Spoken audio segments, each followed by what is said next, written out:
Nothing short of the economic future of our nation is at stake.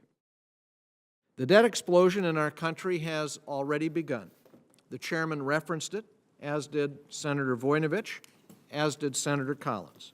Under one 10-year scenario, gross federal debt could rise to 114% of our gross domestic product by 2019. I don't know what it's going to take to convince some of our colleagues that we have to act, and we have to begin to act now. If this isn't a warning sign, if this isn't an indication that it is imperative that we take on this burgeoning debt, I don't know what it would take. But you know, the longer-term outlook is even more serious. Over the next 50 years, with rising health care costs, the retirement of the baby boom generation, the permanent extension of all the 2001 and 2003 tax cuts, federal debt could climb to more than 400% of gross domestic product. That is totally unsustainable. And it is the nature of the beast here. I've been here 23 years. If there's anything I'm certain of, I am certain that the regular order is not going to take on this burgeoning debt.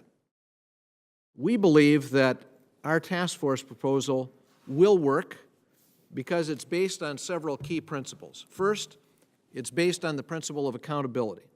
All of the task force members would be directly accountable to the American people. Perhaps most important, the task force would ensure a bipartisan outcome. As I noted, it would take 14 of the 18 task force members to agree to report the recommendations to get fast-track consideration. We believe this is the best way to accomplish the changes that are needed and to maintain them over time. No one party can or will do this on its own. It's not going to happen. And if we're going to be honest with each other and honest with the American people, we have to acknowledge it is going to take a special process to get this job done. There will be no long-term extension of the debt without this being included. Our group is resolute. They've held up under a great deal of pressure, and we are not going to approve any long-term extension of the debt without this being addressed.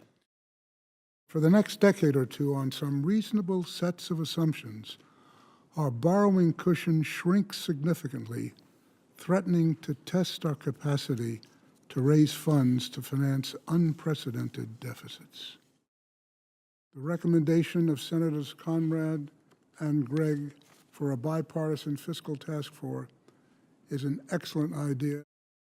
Senator Gregg, the ranking Republican on the Budget Committee, and I have introduced legislation to give a group of members and representatives of the administration the responsibility to come up with a plan to deal with our debt. And if a majority of the group could agree to that plan, it would come to Congress for a vote.